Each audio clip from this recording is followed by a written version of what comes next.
we're live and everything, and we'll go from there.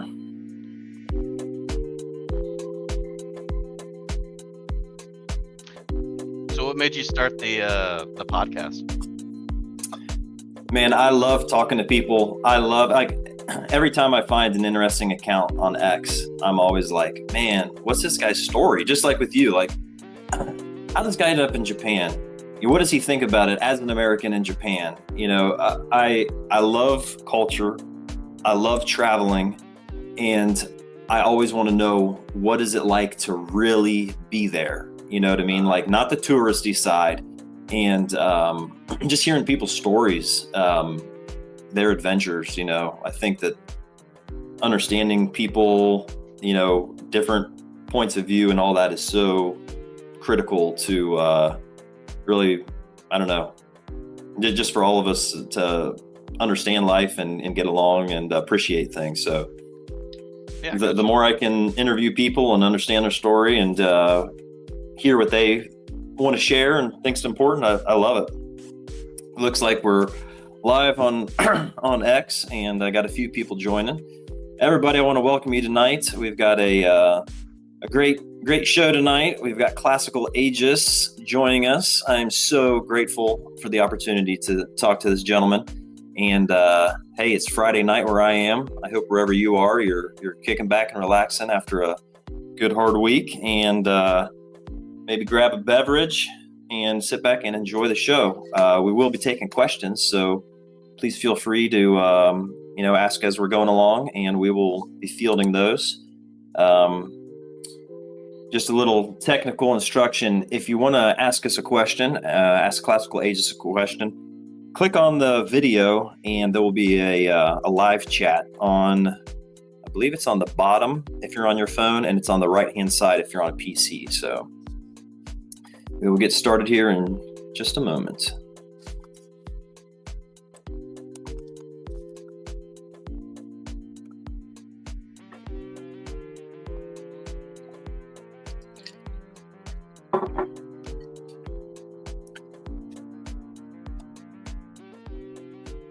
Oh, you asked about what the weather's like here. Right now, Yeah. it's sunny out, and it's already starting to get a little bit warm. It's not so bad right now because it's still the tail end of spring. But we just right about now we're getting over it. But when spring comes in, we get the wind shift, and we get all of the smog from China. Oh, And, really? Yeah, it's a combination of smog, and also there's a desert over there, and it kicks up the loose sand, and Oh, sure. Yeah. so it's like a combination of a little bit of smog and sand comes over here, and it just if you have lung issues, that tends to drive people nuts. A lot of the people over here, they'll call it China sun, because it's just like this haze, if that makes sense. So we're kind of like on the tail end of that.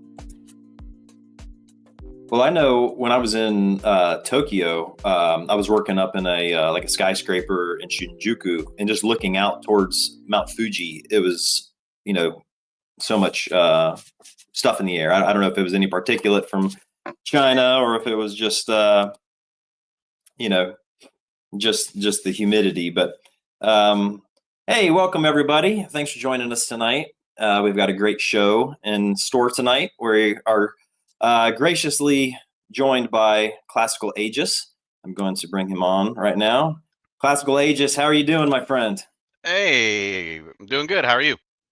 Great. Thank you so much for taking your time to join us tonight. You have a great account on X, such interesting things you post, and I'm really interested in talking with you some more. We've been having fun here before the show, chit-chatting, but really interested to hear more about your story, more about your channel and what you care about, and we'll get into Japan a little bit too, I think. So yeah, Definitely. Thanks for joining us. Yeah, thanks for having me. This is awesome. Absolutely. And folks, if you would, if you could repost, the advertisement that I put out, or just let people know, maybe say, hey, I'm tuned in. So the more the merrier, and we'll be taking questions as we go here. So if you have questions, you can click on the video and there's a live chat at the bottom if you're on your phone, or over at the right if you're on your PC, and we will put those up on the screen as we're going. And so Classical Aegis, again, thanks for joining us. Can you tell us a little bit, what exactly is, I'm going to show my ignorance here, what is a Classical Aegis? How did you settle So on that account, and what is it exactly? So it's a combination of two concepts. The first, the classics, is I think a lot of people think it's talking about classical literature. It's Okay. actually about the five classical arts, the five traditional classical arts of painting, sculpture, architecture, music, and literature. So I post Okay. about all five of those. And then the Aegis is Greek, which means a protector of and progenitor of the five classical Okay. arts. Great. Okay. So has this always been something that's been like on your heart, been important to you, or is this something you've kind of come to recently with being in Japan, or how has this come about? Why is this Uh, important? um, that goes to I started the account because of one of my uh, I guess you could call him like my hero or whatever. But I've always been I come from an artistic family. My grandmother Okay. is an artist. She's a painter. My mother's very artistic. My aunt's very artistic. Oh, very Um, cool. so I grew up in a household. My mom she had these beautiful paintings up around the house, and I never knew who painted them. Turns out they were Raphaels, like copies of Raphael, not actual Raphaels, or else Yeah, right. I'd be raking it in. Um, He'd be hanging out in Monte Carlo right now, yeah, right? yeah. So yeah, I was just kind of surrounded by beauty growing up, and I always enjoyed, nice music. From the music perspective, I didn't I didn't grow up listening to classical music or anything like that. I was more of a classic rock guy. Yeah. Okay. Which, if you know anything about music, a lot of, especially the classic rock, they use a lot of that comes from most of it comes from classical music. And Yeah. I was really into instrumental music. So if anybody is familiar with maybe Joe Satriani, Steve Vai, Yngwie Malmsteen, all those guys that do mostly instrumental guitar music, I was really into that. And then so Yeah. it kind of went backwards, I guess, if you will, from the classic rock to the virtuosic guitar playing, Yeah. back to like the seed of where it all came, which classical music. Oh So man, I'd love to hear you. I promise you that is my exact story. Okay, so I grew up the biggest Beatles fan in the world. I mean, I knew every song, every lyric, when all of that. And I started working straight out of high school. I was doing construction for a little bit, listening to all the classic rock. I mean, I got to know everybody. I listened to the alternative Nirvana. All that. And then country music. I got so burnt out on, and then talk radio. I listened to everything, and then I was like, I need something different, and I got turned on to a guy named Phil Kagi. He's a virtuosic guitar player, and a lot of his stuff is just instrumental. I started listening to that and and then at some point I put on the classical station, and I recognized something from like Looney Tunes or something from when I was a kid. And it yeah. wasn't like like the guitar playing was like a gateway to the classical. And as soon as I Mhm, heard something I recognized on the classical, I was like, man, I love this, like William Tell Overture or something like that. mhm. And man, that's been like 12, 15 years ago, and I listen to classical music every day, all day long. I love it. It's so enriching and good. So that's cool that you have a similar story. Yeah, that's awesome. Yeah, Very cool.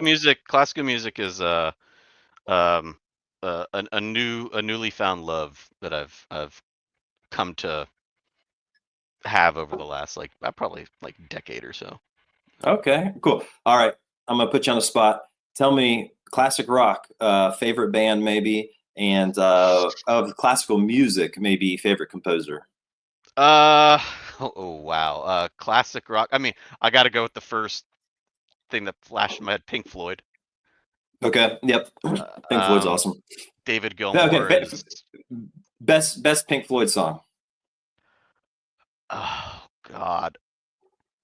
I'll tell you The, mine. Okay, Time. Okay, That I was is, gonna say it's either time or comfortably numb, but yeah. Cumberland if Numb's you, good, but time, the lyrics and everything are it, so, I don't know. the It's just awesome. I just got goosebumps, man. Like, yeah. The opening part of time, and then when it drops in, and then the message too. Yeah, Yes, yeah, yeah. for sure. Yeah, and the older you get, you can relate to it more and more, right? You're like, It's like, good Lord. like, man, when it's winter here, sometimes I'll be walking home and snow's blowing around me, and I just think of those lyrics like warm my bones beside the fire. I'm like, oh, I just Yeah. want to go home. For Yeah. sure, for sure. That's funny. Okay, well, let me ask you. So, Well, you said classical, right? Classical. oh That's yeah, okay. yep, So, yep. oh God, I know there's a lot of classical music elitists. They're gonna like Ah, jump down my throat. nobody's Beethoven. judging. Beethoven. It's it's Yep. it's it's consummate simplicity, like Moonlight Sonata. Yeah. It's so simple, but it's so powerful. I think that's what Yeah. attracts me to Beethoven more. It's just the Yeah. power and simplicity. Yeah. He is definitely incredible. Yeah, even like his fifth and some, like dun dun dun dun, and then just that theme over and over, and it builds it so powerful. I loved you did a thread recently, I think, with uh, like handwritten compositions, Oh and yeah. Beethoven's was just like a mess, and I love it. It's like I'm trying to get It's it down, and I think that he would often even just kind of put like reminders for what to play, because he would conduct from the piano, and like, okay, at this part I'm going to do that thing, and he would like not even get it all on paper because he was just like in a fury yeah, writing it. it's like the images of his crazy hair and Yeah, his crazy writing. Yeah. yeah, that's awesome, man.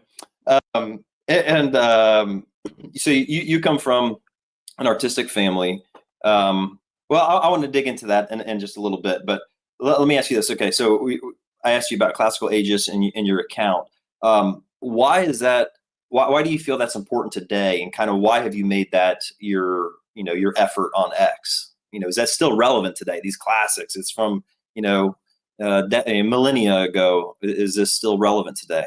Yeah, modern art sucks.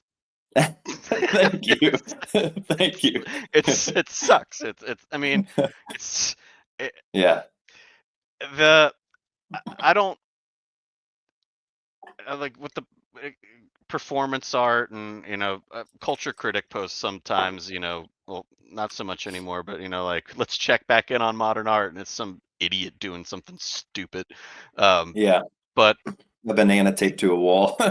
yeah, I saw this one guy had a giant rotating clay cylinder and he just put his face on it and Yeah, it's stupid. But yeah, I started posting about it because modern art sucks and they've gone so far off the deep end of one end. The only other way to go is back to sanity on the other yeah, side. And I'm not you know everything has to be renaissance art, everything has to be this. No, I don't care about that so much, but yeah, I care more about the principles that center the arts and how to use those principles to express oneself. So I'm going to paraphrase, but Michelangelo once said that art dies by freedom and lives by constraints. And I hmm, think that's what he was talking about. There's certain principles. You're never going to get away from the rules of perspective. The rules of yeah, perspective are always going to be there no matter what you do. Um, uh, so the more that we can and the golden ratio yeah, is never going to go away. So the more we can incorporate those principles into art, we're restraining ourselves or constraining ourselves to those principles, and you can produce masterly works with that.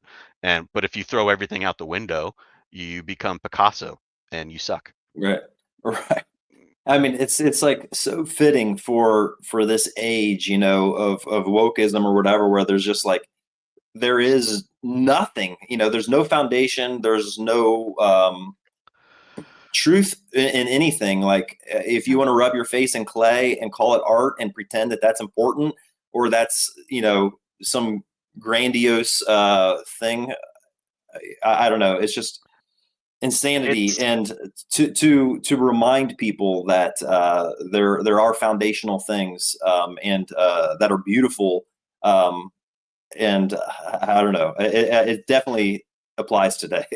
it goes back actually. I'm thank God I didn't go to art school when I think about Uh, it now, because in Western colleges, Western universities, not all of them, but a vast majority, probably over 90% of them, d- they don't teach the traditional classical methods that the old masters utilized to create art. They come more at it from the perspective of sheer raw creativity and go with your feelings, go with your yeah, feelings. And yeah, the irony is the majority, a huge majority of art professors in universities can't even draw. well, They I just mean, can't. that makes sense for where we are today. It does not surprise me at all. Yeah. You know, So it's it's like, I don't know. It's almost like if you said, like, we're going to throw out mathematics, and it's just like two plus three can be whatever you want it to be. And I don't know how to do math, but I'll be your math teacher. I mean, it's like it so is it's ridiculous. 2025. 2 plus 3 could be whatever you want it to be, Yeah, man. yeah, Yeah. yeah. It's it seems like maybe the pendulum is swinging. Like, it got crazy enough that enough people are like, enough is enough. Like, it's gone far enough. We're going to Yeah. bring some sanity back here. So I think that, I Time mean, to swim back the other way. yeah, and maybe that, I mean, your account is so timely. You have had great success. Congratulations on your success on X. Oh, thank you. We were talking earlier. You had a previous account, and then you started Classical Aegis. I mean, is Classical Aegis even a year old? And it's just like taken off like fire. How old is your account? Um, well, yeah, my original account was Michael Art Official, to promote my artwork and all that, and realized Yeah, nobody cared. So I I did care, Michael. I'll oh say yeah, I you love did. you back then. I Yeah, appreciated seeing it. yeah. Thank you, man. For sure. But yeah, I realized that if I want to promote my art, I need to build up an audience first. Yeah. It'd be faster. So I rebranded to Classical Ages. I started the original account in May 2023. May Okay. 19th, May 19th, Okay. 2023. We'll And get coming up into on two why May years. Yeah. 19th. Yeah. So I think I had Classical Aegis for it wasn't even a year. Sorry, Michael Artificial for it wasn't even a year. Um, Okay. and I rebranded around January of 2024. Okay. And after I rebranded, I started posting original content, and then The rest is boom. history. Yeah. Yeah, you've really taken off. And man, you have such great stuff on there. But before we get to your account on X, um, you mentioned you were posting artwork and stuff like that. Yeah. This is so funny. I mean, I feel like a kindred spirit with you. I come from, not, I wouldn't say an artistic family, but my both of my aunts painted and things like that, and I have just always been naturally inclined to art. As a little kid, I was always drawing, and through high school, I always thought I was going to end up somehow uh, as a professional artist. And then things changed, I've done it as a hobby on and off. Um, but I'm interested. I've seen some of your pencil drawings and stuff like that. What kind of artwork are you interested in? What are you working to in the arts? Okay, so I'll talk about this a little bit. So I'm currently studying underneath Vladimir London. He's a professional fine artist. He graduated from the St. Petersburg Imperial Academy of the Arts, Okay. and he very strict. But I'm studying more of classical draftsmanship, constructive drawing, and the purpose of it is to weave my way into oil painting. So I personally, my favorite drawing style is old Renaissance Raphael. Raphael's my favorite draftsman Okay. of all time. Interesting. It's not even close. That's awesome. Very cool. So when you do get into oil painting, is Raphael your favorite painter as well, or do you favor some other artist or style? Raphael is. so far ahead of everybody that for me personally, yes, it's Raphael. I also enjoy Michelangelo. He's Yeah. kind of wild, um, and just kind of goes at it. I would like Da Vinci. He's okay. I mean, if I say Da Vinci's bad, I'm gonna look like a doofus. But He like, said he's he's not. okay. Yeah, he's I know what you're saying. okay. I know what you're Yeah, saying. Yeah. I he a lot of Da Vinci's paintings are the colors are a little bit more muted, and I Yeah. like Yeah. more of I like the vivid reds, the vivid blues, and the vivid Yeah. yellows, and that's kind of what Raphael's known for. Yeah. Yeah. Those three primary colors are optically what our brains uh, hone in on. So if you can have Interesting. the three primary colors in a balance in a painting, your Mhm. your brain really really likes it. It's a big dopamine. Uh, what's the word? It starts shooting out dopamine. That's really interesting. Yeah, I didn't know that. That's awesome. It is funny to criticize like we could say like so and so is superior to this person that was before him, and like in Mhm, any discipline, like the next generation is standing on the shoulders of what mhm. the people before them laid down and discovered or just made popular or whatever. Yeah, I definitely appreciate Michelangelo, Raphael, Da Vinci, and things like that. um, Rembrandt. for what they're, yeah, yeah. But Okay, like when you get into like Caravaggio or something like that with like the Mhm. dramatic light and things like that, I like that dynamic, the values and things like that a little bit more. Or honestly, John Singer Sargent, late 18th or late 19th century, an American who basically lived in Florence. But what I like about his work so much is he was like so much of the brush strokes are loose. The paint looks loose. You can see this is clearly paint, but where like then he would be like so almost like classically perfect and refined on the face, or whatever he wanted your eye to focus. And it's almost just like when we do um, like a wide aperture or something like that today in photography. We'll like have like a soft background or whatever, and whatever's like crystal clear, your brain just snaps to. And he would do that with paint, so it still Mhm. so much looks like paint. Like I don't enjoy the people today that are they like paint like photorealistic. They'll take a Yes. photograph and Mhm. then they just like Copy. They copy it. copy precisely the photograph. And it's like, what is the point? You have the photograph. The point of paint is to look like paint and not like a photograph. Like, okay, I guess I'm impressed that you were able to replicate, like you're like a human copy machine. But to me, it's not as art. It's not like intriguing or beautiful or whatever. I definitely prefer, like you're saying, like the classics. This is clearly a paint medium, or John Singer Sargent, something like Yeah. that. That So you can appreciate John the medium. John Singer Sargent's a good example because his brushstrokes are very simplistic. When you Yeah. zoom in, if you look at the painting really close up, there's only a couple values. But when you zoom back out, your brain finishes the painting. Yes. Yes. Yeah. That's why it's Yeah. so good. Where it's vague, your brain fills all that in, and the shadows and all that. It can be just so simple, just a little wash of burnt umber or something, and your brain sees stuff in the shadows. Yeah, for sure. Whereas That's the really interesting. photorealistic people give you Yeah. everything. That's right. Yeah. Yeah, Yeah. Very, very good. Yeah, that's awesome, man. Yeah. Well, let's talk about your account on X. sure. Um, what you know, we've talked about what's inspired you. Maybe there's a lot of people listening that are probably aspiring to have success on X and grow their accounts and stuff like that. Can you give them, maybe because you have had this kind of this like rocket trajectory? Can you give them some pointers, some pitfalls to avoid, or just how did you find your way, and what would you recommend?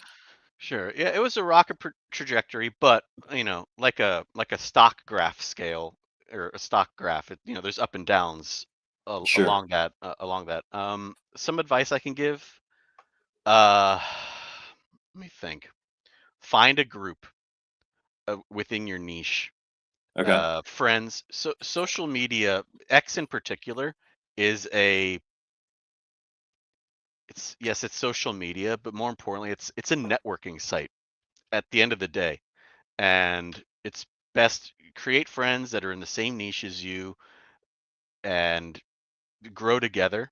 And then of course attach to, find some big accounts that you're interested in and Yeah. you can grow that way. Besides that, the most important thing for your X profile, if you really want to grow, is number one, I think, is your profile pic, your little avatar, Okay. because when you go to notifications, for example, if you're in your feed and it'll say so and so liked this post or whatever, it doesn't show their name; it just shows their icon. So, Right. when you go to or anybody when you go to the notifications feed, when you see those icons, you know who they are just by the Yeah. icon. You don't even have to know the name. So the icon Yeah. should pop. And I chose yellow because it's one of the it's the main primary color out of red, blue, and yellow that pop in the brain the most. That's why I chose yellow. And Interesting. uh m- your your handle, your I think your handle's the at name. Yeah. Try to get I mean, at the end of the day, there's so many people on Twitter. If you want to get the exact at handle, it's probably not going to happen. The fact that I got mine is just a miracle. I don't even know how it wasn't taken, but Right. uh, the yes, the at handle should have something to do with what you post about, and your name should have something to do with what you post about, and it should be related to the picture. Your Okay. bio should expand and tell you what your account's all about. Your Okay. banner should just kind of send it home. Um, and of course, your pinned tweet, if you have a pinned tweet, should kind of in sales seal the deal, if you will. But Well, that's uh, interesting. I spoke with Mambo Italiano on a mhm. Spaces last Sunday. She pointed out the same four things: your name, your profile pic, your banner, and your bio when you come up. Like those, all four have to be in harmony and Yes, just the right message to catch the people. and after that, maybe even the most important thing over all of that is that you have to have some sort of knowledge in your general field and have a voice and Yeah. say it. I think a lot of people. I was in this in the beginning, so when I was Michael Artificial up until January 2024, I posted my own artwork. I did a couple posts here and there, but I was mostly a reply guy. I was trying to Yeah. grow my account. I didn't know how to do anything. Um, Right. I didn't even want to be on Twitter. I just got a Twitter account because Elon bought the platform, and I thought, oh, Yeah. maybe things are going to change. Met some cool Yeah. people along the way. Uh, Come out with your own content. If you want Yeah. there's two ways to grow on X, and they're both interrelated. The first one, I divide them into growth and value, kind of like stocks. So the first, your growth, you get growth from threads. In my case, I did anyway. Okay. So Yeah. threads are where you grow your followers, and then the single posts are where you get value with your audience and you grow relationships. So Oh, okay. an oscillation between those two types of posts, I think, are good. I've seen people. I generally kind of only do threads. I don't get a lot of interaction with my single posts. I do a lot of times, but I've seen other accounts that grow off single posts only, but they tend to cap at around 50,000 followers, and then they kind of Mm. struggle to grow after that. But Okay. threads are always money makers. That's really interesting. Okay, but before I ask you the next question, Yeah. folks, I'm not seeing any questions here. If you would like to ask a question to Classical Aegis, please jump in the live chat. Click on the video, and you'll see a live chat at the bottom. If you're on your phone, it'll be on the right hand side. If you're on a PC, and listen, I've had this problem with other streams that I've been watching where I try to comment, it doesn't go through. If you comment and I don't put it up on a screen, it means I didn't see it. It didn't go through. Click your refresh button, and that seemed to have solved it for me. Okay. Um, all right. So, Michael, if I can call you Michael, Yeah. you talked about threads and you talked about the single post. What about the guy that's he's 200 followers? He spends 4 hours making a thread and he Mhm. posts it and it gets 10 views. You know what I mean? Like, is it just like just keep doing it, just keep at it, and eventually you'll see that, or what do you think? So, yeah, I have an analogy that I can use Okay. that I think works pretty well. But first, before the analogy, the I think at the beginning when we're making, for example, you gave the example of the guy that makes a thread and pours hours and hours and hours into the Yeah. thread. Just make it. Don't don't sweat it. Just come out with it in a raw form. If you have Okay. 200 followers, 100 followers, 500 followers, it's probably not going to go anywhere. Yeah. But it doesn't matter if it didn't go anywhere. Bookmark it. Make a special bookmarks tab. Bookmark it under, I have mine bookmarked under threads. Okay. Then, a couple months later, go back to it. Change the hook. Change the pick. Update the information in it. You're going to grow your voice the more threads you make, the better you're going to get at making threads. Therefore, Okay. quantity will inevitably lead to quality. So Okay. just make just make content. Stick at it. Now, yeah. So the analogy is, in the beginning, you have to do a tremendous amount of activity to gain any sort of traction. It's kind of like an ocean liner that's leaving port.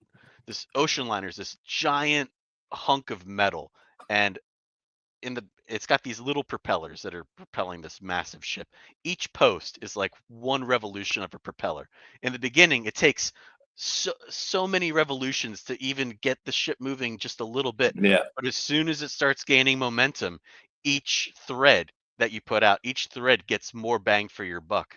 And Yeah. soon you're going to start to see 1,000 people see it. Soon you're going to start to see 10,000 people see it, 20,000, and then one day, boom, you're going to get a milli, and then you're gonna be partying around your apartment, you know? So That's true. And I'm still a small account. I've got like 4,600 people, but it is really strange how like you just kind of keep at it and everything's just kind of the same, the same, the same. And then all of a sudden I've had posts that go viral, like multi-million, and you're just like, where did this come from? yeah, And yeah, you'll get, a few hundred followers, in one day, and the next day a couple. It's just like, wow. So I don't know if it's something with the algorithm or what, but yeah, that's incredible when it happens for sure. yeah, Very it's cool. just, don't quit. It's pretty much that. It's just consistency. Yeah. And another thing to add, if you wanna grow your account and you're serious about growing your account and you have an end goal purpose for growing your account and you're not just on X just to shit post or whatever it is, Yeah. your another tip is to keep your the amount of followers you have should always be Going to bring them larger on right than now. who you're following. Okay. So it just kind of, it's more for like, it's like an optical type of thing. Whereas if you have the same amount of followers that following you, that you Yeah. follow, some people will kind of look at that like, oh, you're a, um, follow for follow type of guy. Right. Right. So I think if you have the fewer following you have compared to your followers, it kind of makes your account look more, what's the word, authoritative. It, Yes. Yeah. so I've had other people, bigger accounts than me that I've talked to say the same thing. Like you need to have this ratio of like 10% or something like that. I don't know the Um, ratio, but yeah. in general, Same that's what it principle. Same is. Yeah. principle. Yeah. Yeah. Yeah. Because you do see those accounts where it's like, yeah, an equal, and you're like, okay, they don't have anything to say. They just repost everything, and people follow them because they follow them, and it's Some I don't need to follow this account. Yeah. some guy, I think he was from Argentina. I have no idea. I don't know exactly where. Some in South America somewhere followed me yesterday, And I looked at his account, 500,000 people. I was like, oh, that's awesome. Oh, and I looked over and he said, he's following 500,000 people. I'm like, how do you even keep track of 500,000? What? Right. I don't get it. That's the same as following nobody, right? I mean, Yeah, it's pretty much. yeah, yeah. Like I want That's my fun. goal is to follow everybody on X. I don't know. uh, that's funny. Well, let me ask you, Michael. So we have quite a time difference here. You're 13 hours ahead of where I am. It's because you're in Japan. How, my friend, did you go from the States to Japan? Like, how long have you been there? Can you just talk about that a little bit? What are you Yeah. doing there? This is really I interesting to me. I moved to Japan 15 years ago when I Really? was yeah. Uh, Holy cow! I'm Wow! I just turned 40. I moved to Wow! Japan when I was 25. Wow! So yeah, I what made me move here? So when I was in college, I graduated in 2009.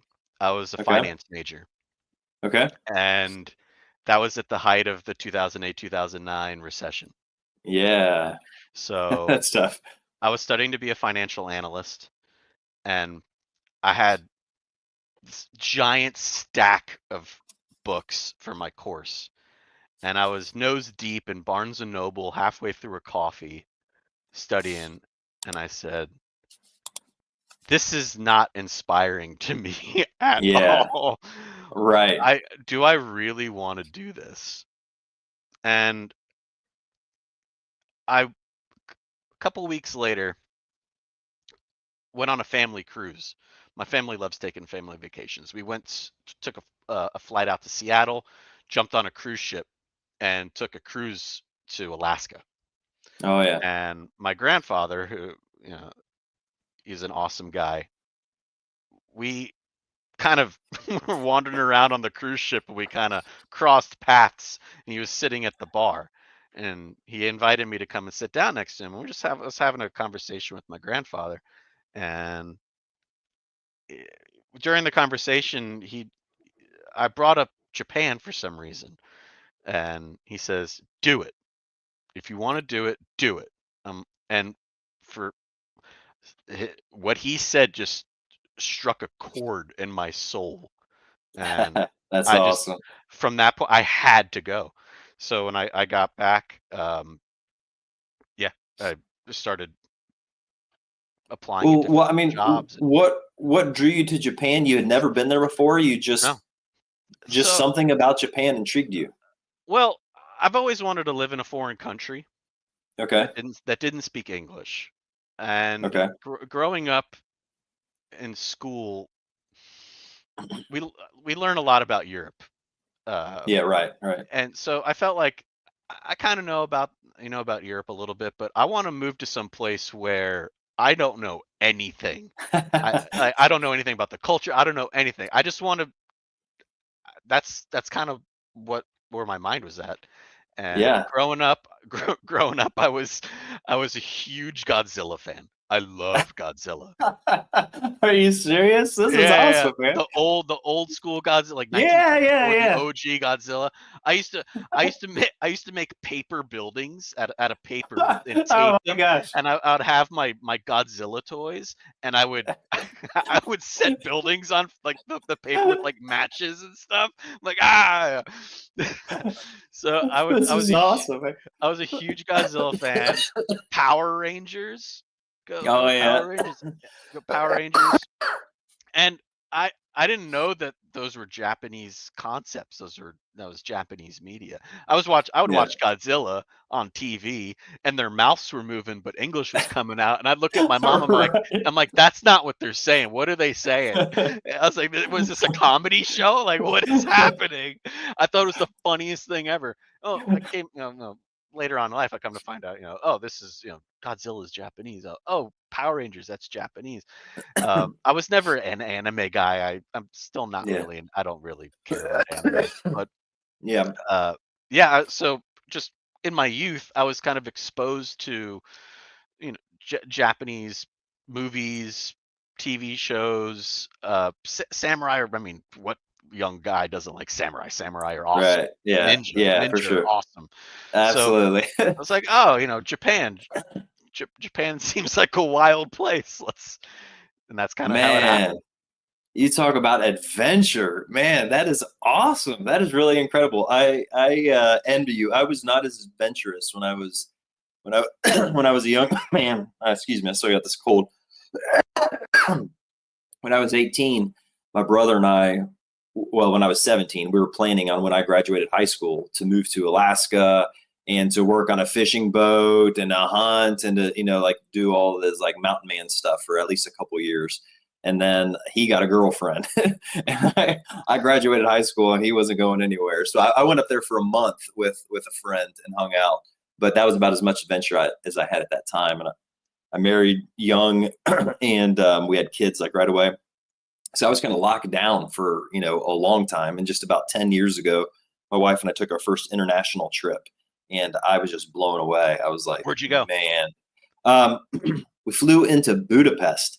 My wife was like looking at like trips that would be, I don't know, with a lot of like original stuff that wasn't affected by World War II blowing out and stuff. So like Prague was on the list, and that's like a good place for, I don't know, first time Europe visits.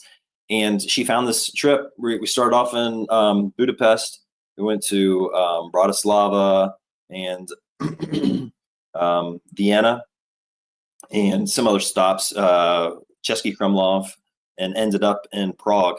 And we both just absolutely loved it. And we were like, man, we got to get back over to Europe. There's like, this is way cooler than Ohio. Like the only thing to do in Ohio is grow corn and work, and like raise family. It's a good place to raise family, but we don't have any of that kind of cultural heritage, and it's inspiring everything. And just, we love kind of like the close communities and just, eating dinner out on the sidewalk and just the people watching and all that kind of thing. So we've been back multiple times since then. And I've had a chance, I was telling you earlier, for my work, I've been to Japan twice and I absolutely love Japan. I got to show this real quick. Wore this for the show tonight. I was in Japan right as COVID was striking, like right before stuff started getting locked down. I was there. And they ended up postponing the Olympics, as you know, to 2021. But I got my shirt when I was there. And so I have a deep love for Japan. I really, really, and I was telling you earlier, Japan is like the most alien feeling place I've ever been. And in a good way. It's so different than the United States. It's so different than Europe. And I really hope that as the world gets smaller and smaller, that it keeps its distinct cultural identity, because it is just precious, and we were talking about the values and things like that earlier. So tell me, and I know you've prepared some pictures for us, so please tell me whenever you'd like me to bring up the pictures. We can start looking at those, but just tell me a little bit about your experience in Japan and, the cultural differences and how you adapted, or what, like, are you Japanese now, or like what do you still hold on to from the States? So that's a great set of questions. The Now I'm in the same boat as you. When I distinctly remember when I got on that plane when I was 25 years old. I got off and I looked out. I'm like, what? It's an alien. You feel like you're on another planet. And Yes. especially because I came for work. So I got off at Narita Airport and I got on a bus and I immediately started to go north, and you leave Tokyo. So all of a sudden you're in the suburbs and the architecture changes. And it's Yeah. that Asian architecture that everybody knows, with the roofs, the sloped roofs. And you're like, of course, the thought enters into your head, like, what the hell am I doing? um, Too late now. Got to go with it. But yeah, the I've I've kept a little bit, a lot. I've kept a lot of my Americanisms, um, but I've had to adapt to the culture. Of course, you can't live in a foreign country unless you adapt to their culture, and it's as a foreigner, it's your duty to adapt to that culture.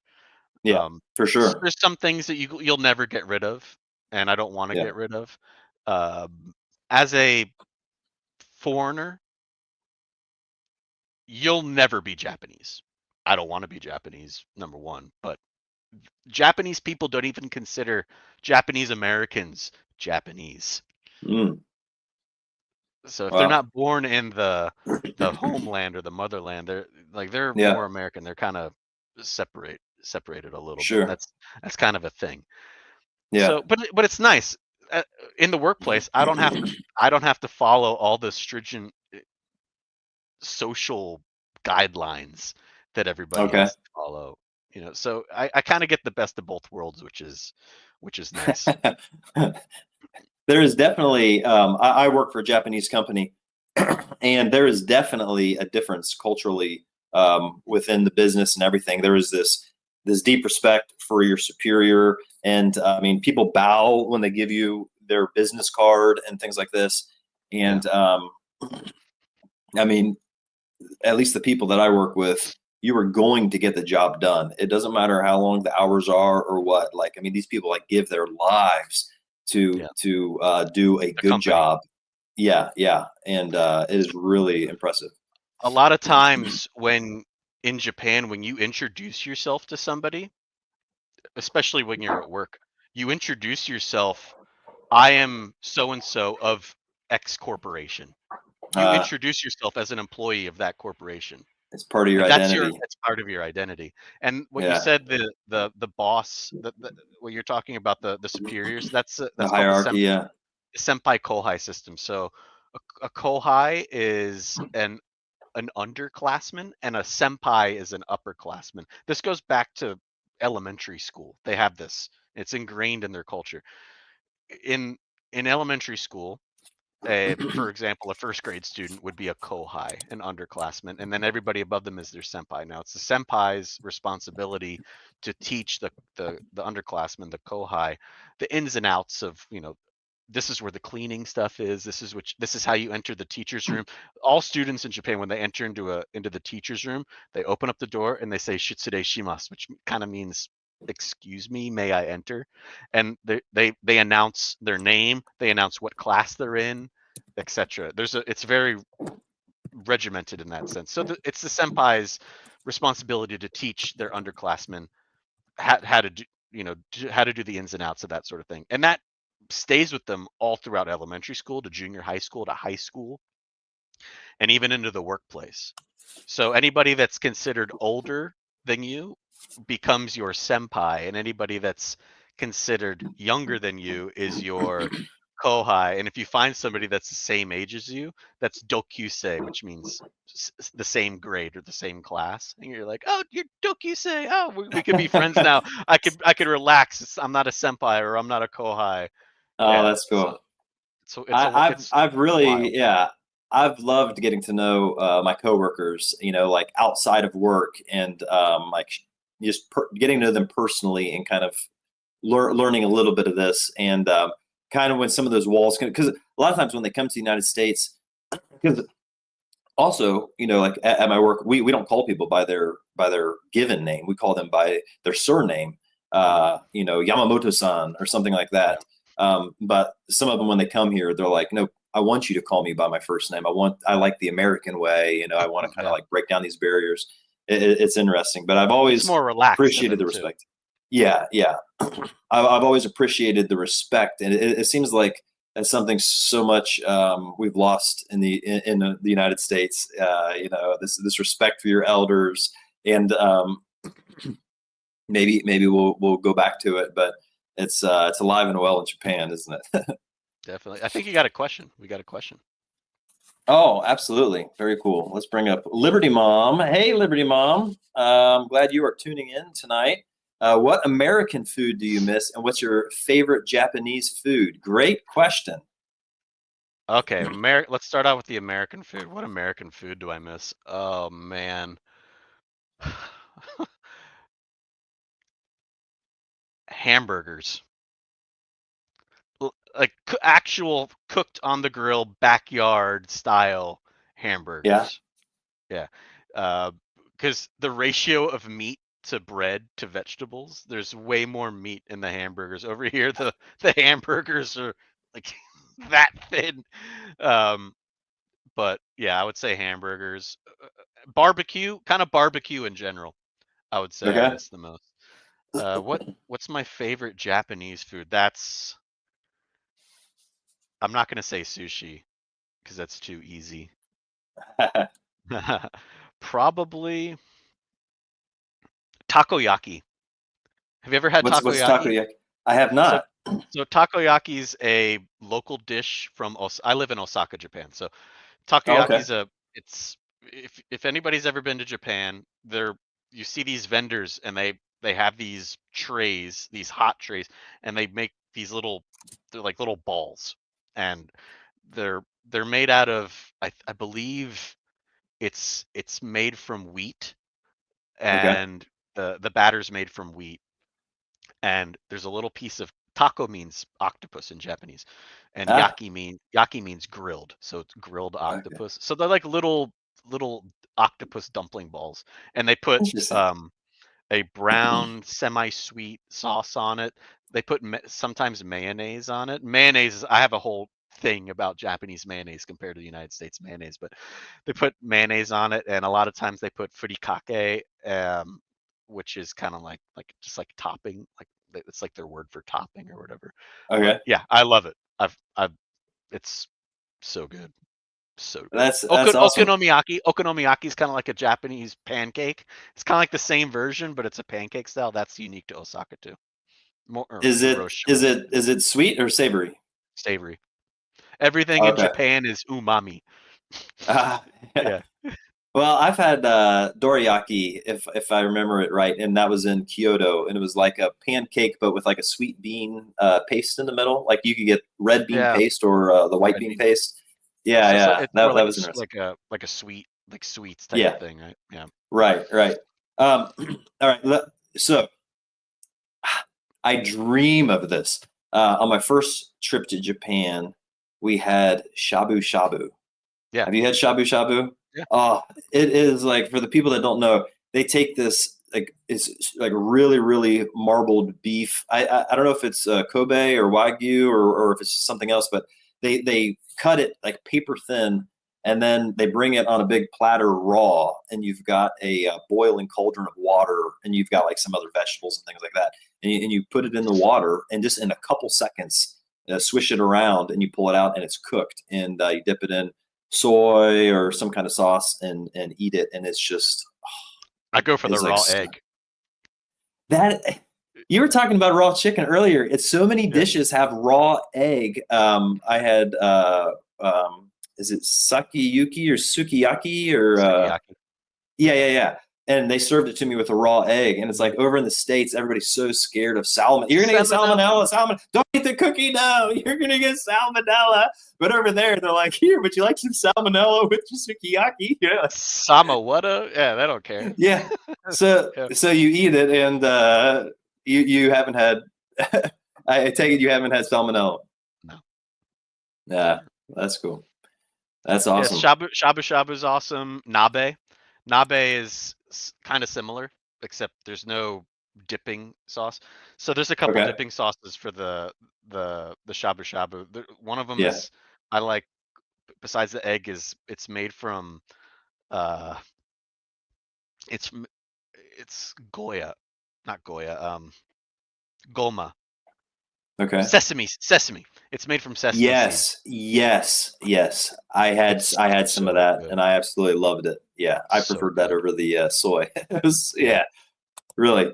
And Liberty Mom has another question. She says, "How do Japanese people feel about Americans?" Good question. In general, they love Americans. I think a lot of your average Japanese person that you meet on the street, when they think of an American, they think somebody who's not afraid to express their feelings. They're forthcoming.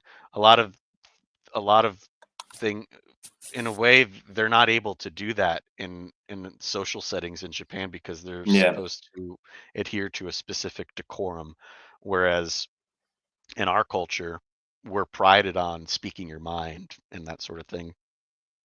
So Is they there a oh, I'm sorry, go ahead. so yeah, so they in that sense they respect that, and we're generally perceived as very friendly, very open. You just walk up to an American, have a conversation. We're very open and friendly. There's of course a little bit of another side to this. Depends where you are in Japan. In Okay. Okinawa, a lot of the locals, not all of them, but a lot of the locals have slight of a negative connotation because of the military bases down there, Oh, and okay. young Marines on a little bit too much alcohol doing some stuff that they shouldn't be doing. Yeah. Any Yep. Marines are watching this? Come on, guys, be cool. Yeah. I have a couple stories I don't want to share, but yeah. So it comes down to some you know boys being boys, and Yeah. Yeah. I there's a can couple imagine. You negative mix stories. alcohol, sure. Young men, alcohol. Yep. So there's a couple negative stories that happen in Okinawa, but the vast majority of Japanese people like Americans. Yeah. Okay. Yeah, that's been my experience. Going back to food, what what surprised me, we were talking earlier, like so much of the food is so different than American or European. Just even like the vegetables, like pickled and cold, or I don't know. Just the flavors are so different, and it's not like if you're in the States and you go to a Japanese steakhouse or something that is so far removed from Japanese It's cuisine. Yeah, it's not Japanese food. that's Uh, American food. right. It's so different. It's so unique, and when you travel there, you just have to be ready for that. Like, I'm gonna have something different. It might not be to my liking, my palate, but this is a whole diet for these people, and it's me that is, like it's not adjusted to this palate. It's a perfectly good palate. But what surprised me was there was like Denny's everywhere, which in the States they were like, at least where I am, they were like dying off. But I saw Denny's, KFC, McDonald's. Like anytime I travel, like I try to eat like the local fare and like get to know like the local food and palate and things like that.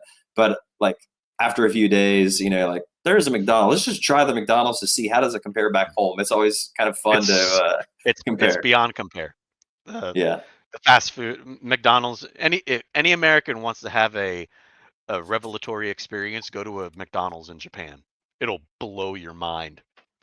You go there, Even the portions, like the fries are smaller, the drinks oh are yeah, smaller, right? yeah, But the fries, the drinks, yeah, they're all smaller. But you go there when you order, of course, you have to. They'll only give you one ketchup packet or two ketchup packets. But you sit down, they bring you your food. It's it it looks like the picture. Hello, like, duh. Yeah, it's everything's made. It's a well-oiled machine. It's yeah, it's incredible actually. But yeah. yeah, the fast food places in Japan are wild.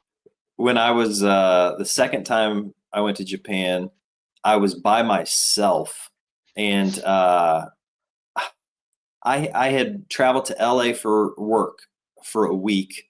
Then I went.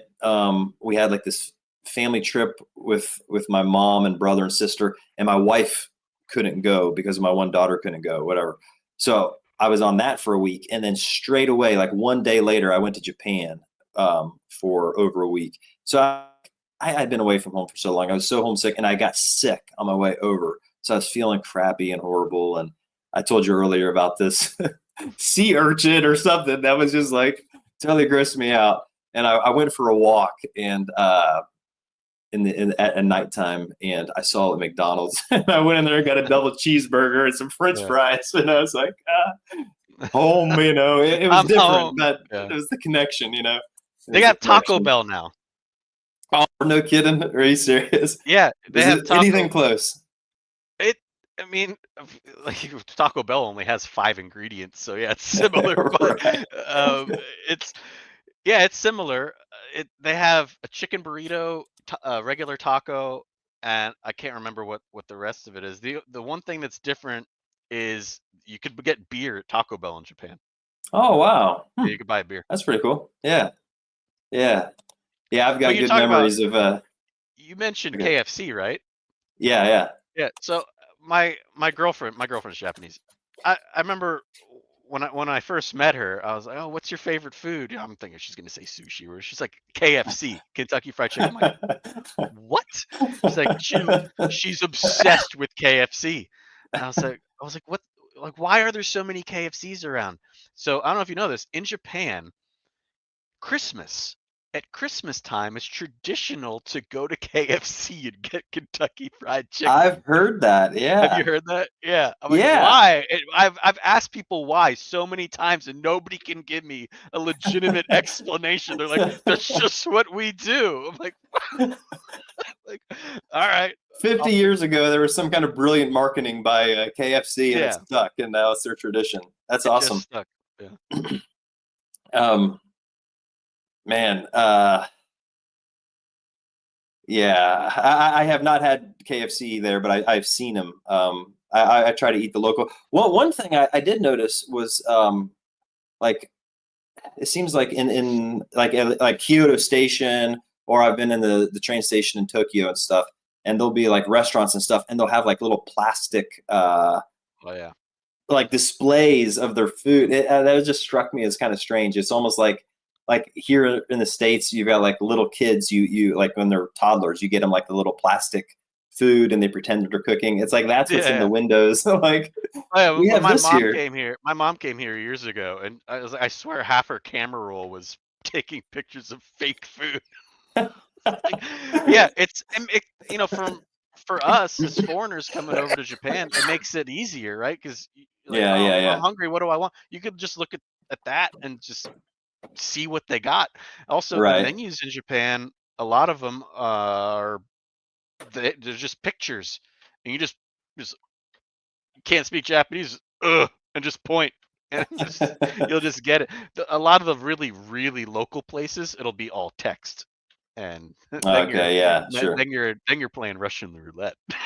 Yeah. So So I imagine after this many years, you're fluent in speaking. Are you fluent in reading and writing and all of that? not reading and writing. I can so Okay. Japan has three writing systems. They have katakana, hiragana, and kanji. Kanji are the really difficult looking characters that they brought over from China. I could Right. probably read about 500 of those, and each of those have multiple readings, so it gets complicated really fast. Katakana and hiragana, I can read. There's around 40 katakana. Katakana and Wow. hiragana mirror each other. They're the exact same. They just have there's just two symbols. So they use katakana Okay. more for foreign words, and hiragana is for to supplement kanji. So I could read Okay. that, um, but a lot of the times maybe I just don't know a word. Speaking wise, I'm fluent. Conversationally, I'm fluent. I couldn't have a conversation about astrophysics, but I'm Yeah. Sure. Sure. yeah, I'm fluent in that sense. My girlfriend doesn't speak any English, so Oh, okay. Oh, that's cool. So let me ask you this: like speaking of kind of culture clash, you're an American over there, and you said how they kind of think of the American as the person that wears their emotions on their sleeve, ready to tell you what they think. Is there like here in the States, we definitely have a culture war going on with wokeism and traditionalism. In Japan, is there kind of like this the young people wanting to be like American, or even the older people like, oh, America is cool, Joe Hollywood, or is it like, is there a battle there, or how's that going? that's a good question. It it's not so much because of America this. However, so I'm an assistant language teacher. I teach English in the public school system over here, and I Okay. taught from kindergarten all the way through high school. Okay. Currently, I'm in junior high school and elementary school, and I can tell you over the 15 years that students and kids have changed. So the younger generation, the millennials, and especially the Zoomers that are coming out, the Zoomers that are entering into the workforce now, do not subscribe to the I'm gonna stay till 10 p.m. because my uh senpai, my upperclassman, hasn't gone home yet. So there's a thing yeah. in Japan. So when you have I mentioned before about the senpai, the upperclassman, and the underclassman, the kohai. So in the workplace, a lot of times when you're working, you're contracted to work till 5, but your senpai will stay, and you're not supposed to leave until they leave. So you're just sitting around twirling your thumbs. You're not supposed to leave because it will look bad upon you. And if you want to Yeah. advance in the company, you better stay. Yeah. Because the longer you stay, the the more you'll have the opportunity to rise in the company. Excuse me. So a lot of times, like teachers and junior high school teachers in Japan will stay at school till 9 o'clock at night. Wow. And I'm That's like, what the hell? incredible. I'm like, what the hell are you Yeah. doing? Like, Yeah. and I don't like I don't want to get into that, but yeah. Yeah. So that the Zoomers that are entering into the workforce now don't subscribe to that. They value their free time a lot more. And there's always been kind of a slight friction between the older uh, part of the population and the younger population in Japan. There's always been a friction between the two. Like, oh, you old people Yeah. don't know what you're doing, and then the old people are like, oh, you need to respect your elders. Yeah. So there's always been that, but I think it's the younger generations now are just they're not having it, Yeah. They're and watching TikTok and seeing what everybody else is doing, and things are changing a little bit. yeah. Wow. And I wonder if that how much of the population lives in the countryside, and if it's similar there, or if in the villages, if it's more old school. I'm The just guessing, but the countryside's dying in Japan, so oh, everybody in really? the countryside wants to move to a city. Okay. So a lot of there's the Japanese government actually has programs called they call it I-turn. So in Japanese, inaka means countryside. So inaka starts with an I, and if you were writing it in English, so Yeah. I for inaka turn. So not a U-turn, it's an I-turn. So it's a program to try to entice people to leave the cities and go back to the countryside. So everybody knows about Japan's declining birth rate. Yeah. So because of that, people pass away in Japan, older people pass away in Japan, especially in the countryside. A lot of Oh, times yeah. they don't have next of kin. You're So right. where does their property go? The government gets assimilated into the government. So Wow. what does the government do with this? They can't maintain it. So the iTurn program is meant to try to resell these homes dirt cheap to people Hmm. to try to get people to move from the cities back to the countryside to try to reinvigorate the countryside. And those I've seen homes, 4-bedroom home go for $200 US. Oh my gosh, are you serious? Yeah. Wow. $200. Sometimes there's stipulations Wow. attached to it where, oh, Sure. you have to open up a cafe and you have to Yeah. work Yeah. X amount of hours. But yeah, you can get a home. You'd have to refurbish it and everything and pay all the costs that go with that. But yeah, Wow. I've seen homes go for 200, seen homes go for 1,000, 15,000. Oh my goodness. Well, I'll have to talk to the wife, and I'm not sure how they are on immigration there, but maybe for retirement, I'll come there and we can paint together or something, Michael. That'd be Yeah. awesome. Um, let me bring up. You prepared some Yeah. images here for us. You want to kind of walk us through some of these? Oh yeah, sure. So when I first moved to Japan when I was 25, they put me right where that red dot is. That's Okay. where I lived. I lived in a town called Senmaya, and Sen means 1,000, and Maya means horse barn or horse stable. So it's the city of 1,000 horse stables, and it was a city or not a city. It's very, very, very country. I don't even think there's 10,000 people that live there, but it was in old Japan. It was the village that supplied horses to samurai in the surrounding Oh, area. wow. So that's why it's called Wow. that. And that's where That's pretty cool history. that's where I got my start. That's awesome. And now we're zoomed in on the map, but this is Honshu, the main Japanese island where Mhm. Tokyo is, right? Tokyo is like south from here. Yeah, Tokyo by the bullet train would be about 2 hours south. Okay. That's the All main right. island Very of good. Honshu, and then that's northern Japan, which is called the Tohoku area. Okay. I've never been.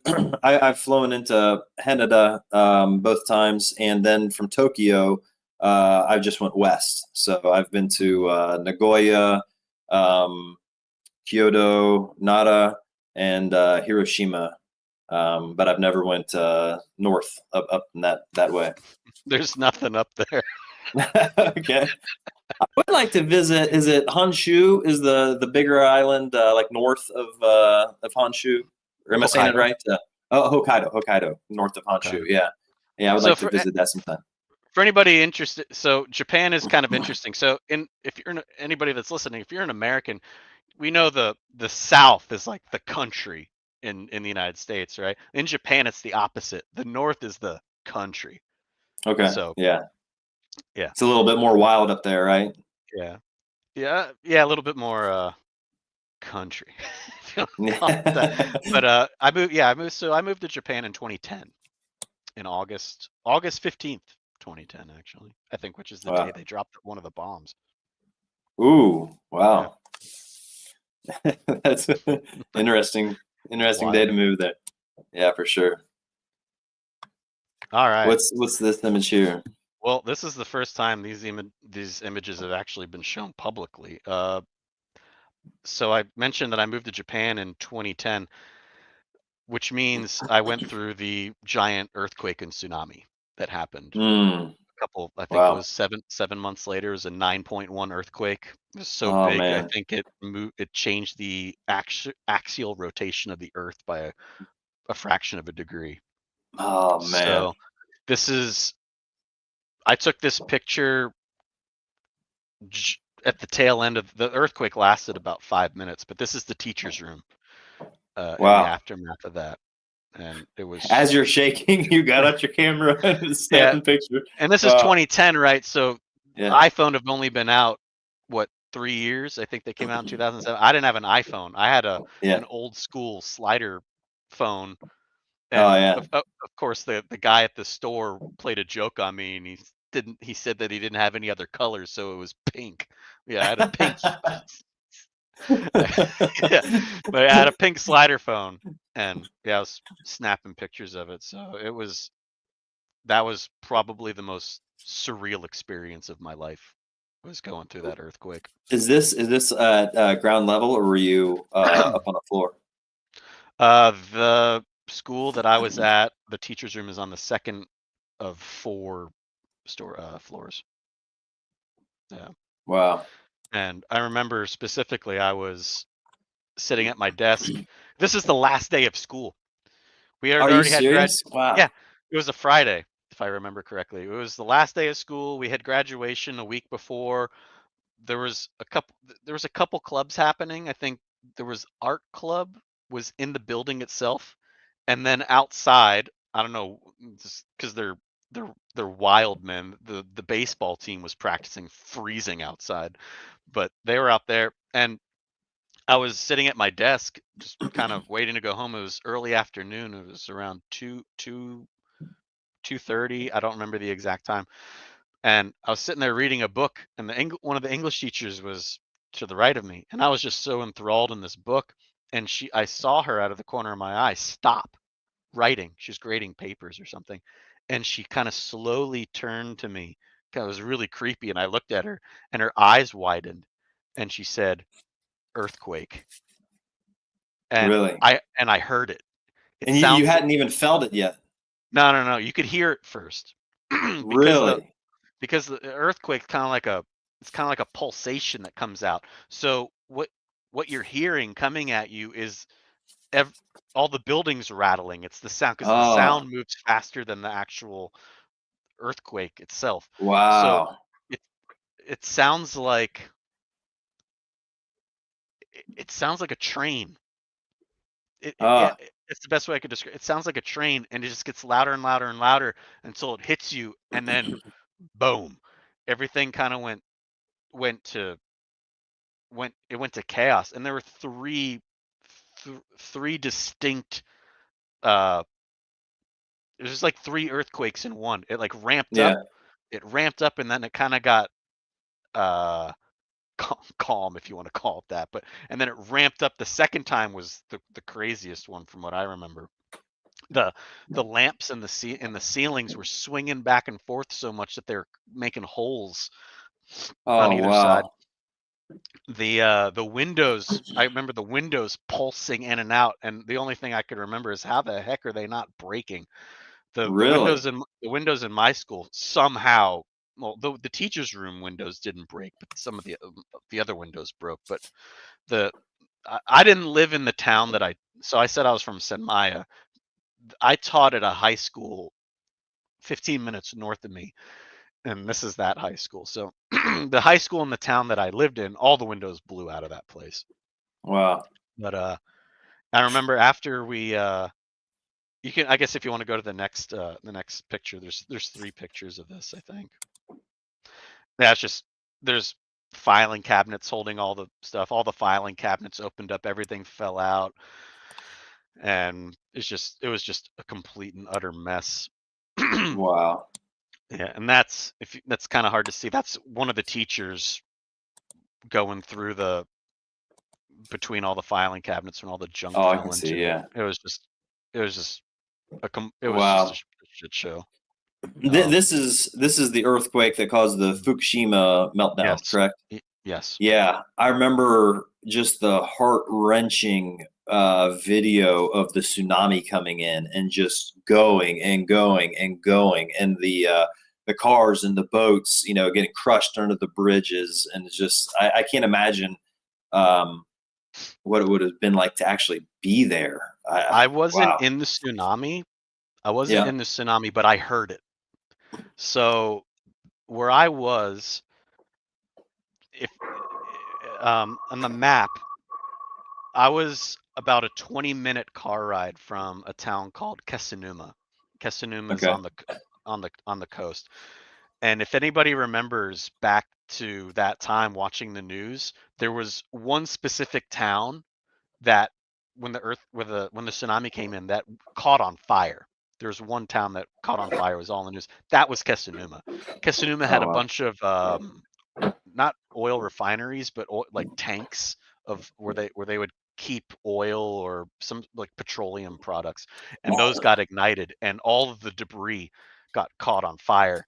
And I Wow. remember I back to the thing after the earthquake, we all went out of the teachers' room and we were in the parking lot, and the aftershocks would come in, and I can't describe to people what it's like to literally watch mountains move in front of you. Mm, Like they look like little jello molds, and all the trees wow. were moving back and forth, kind of like the hair on your arm moving back and forth. Like if you're in a pool and you watch the Yeah. hair move, that's what it was like, but it was trees, and Wow. it was the wildest thing. And I heard in the because we were on the top of not a mountain but a really tall hill about like 30 minutes after or an hour after we were in the parking lot because I was at a high school, so all the kids that were there, they didn't have a way of getting home. So all the teachers that were from the various uh, towns, the this teacher's from this town, this teacher's from that town, which students are from this town, they Oh, got okay. in the teacher's car or whatever, and then they went off. So I had a bunch of teachers from Ofanato. Ofanato was wiped out off the face of the earth. Uh, So I couldn't even oh man. imagine what they saw. I had a bunch of students' parents pass away in that thing. It was Oh bad. man. But That's horrible. when we were in the parking lot waiting for all that, the when the tsunami came in, I could hear it. And it's weird to say this, but it sounded, if anybody's ever been to the beach, when you pull up your car into the parking lot at a beach and you get out, you could hear the beach and the ocean in the distance. It's kind of got that like white noise type of Yeah, kind sure. of sound to it. That's what I heard, but I was 20 minutes from the beach, Oh wow. right? So That's I I incredible. I wasn't in the tsunami, thank God. My Yeah. one of my friends was in it. He's from California. He was off that day, and he he had gone out drinking the night before, or he was young or whatever, and he was hungover, and he was in his boxers, and he was on the water, and heard. And Wow. of course, he woke up because of the earthquake, but he ended up. uh, because the tsunami came in right after, and he was in his boxers running through the streets, and some old guy in a K is they use the K for compact, like the German K compact. So Oh, okay. a K truck. It's like a mini pickup truck. Some guy Yeah. slowed down long enough for him to get in, and he jumped into the back of this old man's K Wow. truck in his boxers, and he's going through debris on the streets, and there's a tsunami coming in behind them. And Oh my he he, gosh. he told me later that he thought the old man was going to crash the car. He was going to die. The guy was going so fast. So he got close to where his school was. His school was on top of a really big hill, and he says he jumped out. It was like a James Bond movie. He jumped out, rolled in his boxers. He popped Oh up and my he ran up. gosh. He ran up to the school, and he was there for 2 weeks. We didn't know if he was alive or he's Oh alive, my but gosh. and they had to give him coats and stuff like that. And his contract was done. He was planning on going back to California. He was just waiting to go back to California, and he had to go through that. Oh my goodness. That If is he's listening to incredible, this, man. I remember you, man. Oh my goodness. Yeah, Wow. I never even I mean I was very aware when that happened, but I didn't think that you were there that long. I certainly didn't think you had experienced it like this. This is incredible to hear. Wow. I yeah. that's that blows me away, man. That's something you will remember for the rest of your life. Man, how tragic. Well, after the I whole hope hopefully the scars are healing from from that. I hope. the irony of it all is after that, I moved to a town in Kyushu, a town in Yufuin, and like a year or two later, we had a Kumamoto earthquake. It's like a 7.1. I was Wow. like, just can't get away from these freaking things, man. Wow. Well, Yeah, yeah, they definitely have them from time to time, but that tsunami was just, man, that's horrible. Let's bring up a comment that's a little bit lighter here. Liberty Mom says she tutors Chinese children with their English online. I was surprised to hear from a number of students that they loved a vacation in Japan. Have you seen the Chinese people on vacation? oh, they're everywhere. Yeah. You go to Osaka, and especially in the touristy districts of like Shinsaibashi and Namba, it's all Chinese people, Chinese and Koreans, and Oh, well. Europeans, Americans. There's like no Yeah. Japanese people anywhere, Yeah. and When it's wild. I was there in January into February of 2020, which is right when COVID was. You're starting to hear about it in the news, and there was like warnings about like I think it was the Japanese or I'm sorry, the Chinese New Year or something, and they were going to be vacationing in Japan. So there was this concern about these people, and even when I went to Nara, they talked about there was just a group of Chinese people that came through here. You know, like they were petting the deer and stuff. So be careful, wash your hands, you know, that kind of thing. Um, so yeah, I remember the Chinese tourists then, but The Chinese wow, tourists generally don't have, I'm sad to say they generally don't have the best reputation okay, around Asia. yeah, Yeah. okay, wow. Oh, What's this picture so here we've got? I mentioned after the earthquake. So after the earthquake, I was living in my car for about 10 days because didn't have a house, and Wow. ended up hooking up with another ALT, and we basically she picked me up in her car, and we got on the road and picked up every ALT, assistant language teacher ALT, picked up every ALT along the road, going up the highway to northern Iwate Prefecture, where I was where the earthquake hit, and we got to one of the ALT's apartments, and it was just filled with 15 of us, like 15 of us, and half of them, Ireland, uh, Italy, like from all over, mostly European countries or English speaking countries, and they're getting interviewed by news stations back home. Like we were behind them, like, "Hey, I'm on TV in Italy," and we the only functioning airport in northern Japan was Akita Airport. So all the international news crews were flooding in there, and I was after 2 weeks or so, the uh, the electricity started to come back on to the Mm. more inland parts. So I became aware of Fukushima and all that. Oh yeah. What was happening? I was like, we need, because the Fukushima was southwest of us. I said, it's spring's about to hit. The winds are going to shift, go from the southwest to the northeast. Mm. I need to get the hell out of here.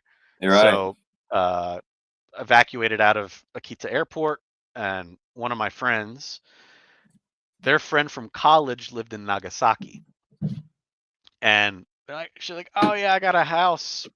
Come on, stay." So I was like, "Cool." Went over to their place, crashed in on their. They had an extra guest bedroom. They were nice enough to let me stay there. Thank you if you're listening to this. And the I was there for a couple weeks, and I called my company and I asked for a transfer because I didn't want to go back up to that area, but I didn't want to go back home. I just got here, you know, Right.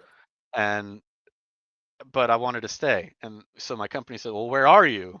I said, "I'm in Kyushu," which is like literally the opposite end of the country. They're like, "How Right. that? Like, how did you even get there?"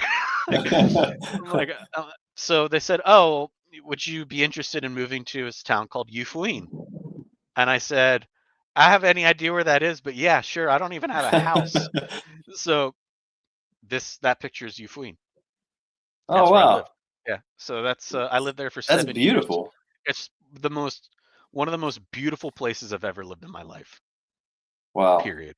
It's at the top of a plateau. It's surrounded on mountains by three sides. That's Mount Yufu. That's a volcano in the background.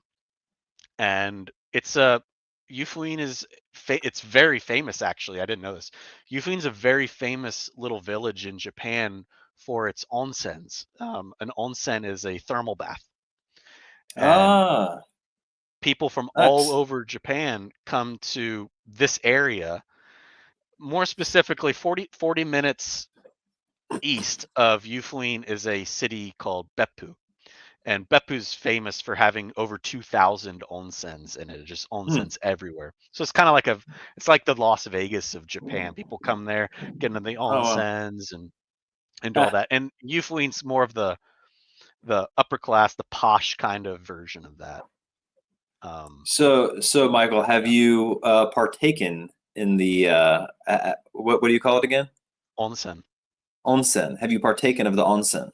Oh, I love onsens. Oh, okay. This will sound weird from an American point of view. Public bathing nude with like in Japan, it's normal. They've been doing it for thousands of years. I Yeah, mean, yeah, yeah. even in Europe, ancient Roman baths, Greek baths. Sure. It's nothing new. It's from our point of view, we're more private, individualistic, more private in that sense. So it kind of seems weird, but yeah, it, it the the first time I actually went in onsen was in Iwate before the earthquake. And Okay. then I was like, "Oh, this is really nice." It's like an open bath. It's gigantic.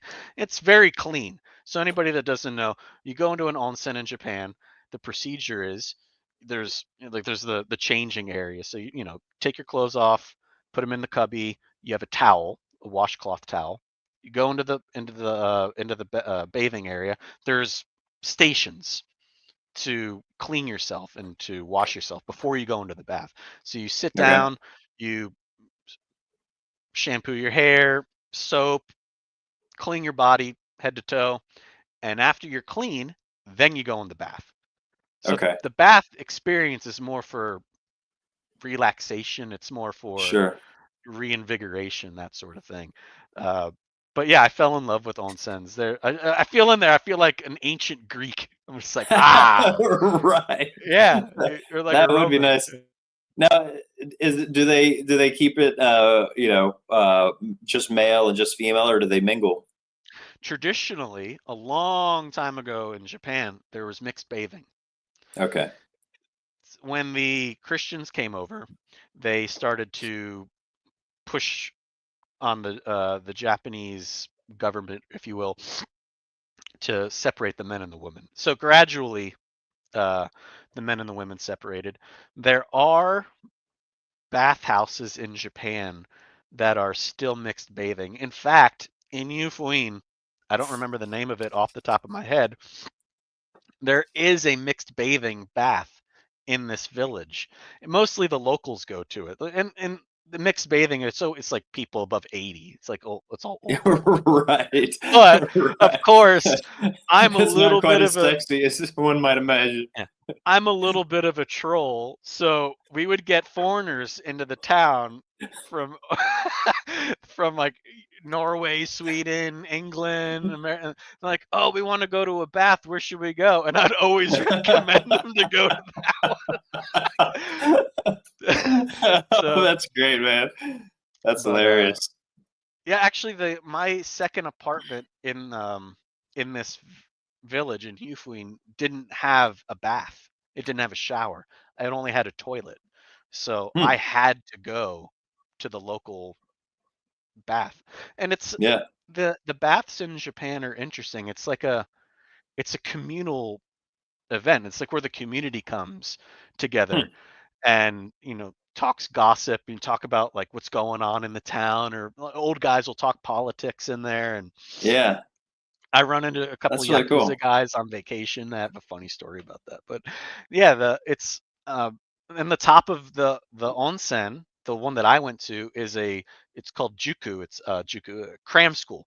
So kids in Japan, they go to school all day, and then after they go to school, they eat, and then they go to night school, which is cram school. So there's a cram school up top there. So all my students but a bunch of my students would go to that. So yeah, I was kind of for 6 years or so. I had to go to the onsen every day because I didn't have a bath in my apartment. That's really cool, man. That's interesting. I didn't I'd heard about the hot baths and stuff, but I didn't know that they were like communal like that. That's really interesting. Oh yeah, that's the mountain that you just saw in the previous picture. That's the top of it on the right, Okay. the right peak, and that's me back when I was 25, and that's the mayor who I met in an onsen. Oh, really? Yeah. So I would go to all these different onsens because there's probably over, I don't know, 50 onsens in the town that I lived in, and this is one of the public one. I would just go in there, and it was $5, pay for it, go in. And I was sitting down, and this guy comes up and sits next to me, butt naked, and he's like, "Where are you from?" And I'm like, "America." And he looks back at me and says, "You want to climb a mountain?" And I'm like, "All right." Like, and That's he's like, usually how I meet my mountaineering partners, naked, and "Yeah." first I was like, question, you want to go mountain climbing? "Yeah." Like, what? Like, interesting lead into a question. Like, sure. Like, so he said, meet me here. It was like one of the in the main part of the town. Meet me here tomorrow morning. Like, all right. Wow. So met there. We climbed the mountain. Oh, this guy didn't just climb the mountain. We went up the mountain, and it's a volcano. We went around we're not supposed to. We went around the back part of the caldera, around Wow. to the left side, and then the left side is kind of like the more adventurous part. There's like a chain. You have to like scale a chain, and there's like a Oh, 300-foot wow. drop. And I'm like, I'm not Holy going cow. across that. And then this like 90-year-old Japanese grandma came across it, and I'm like, well, now I got I gotta go now.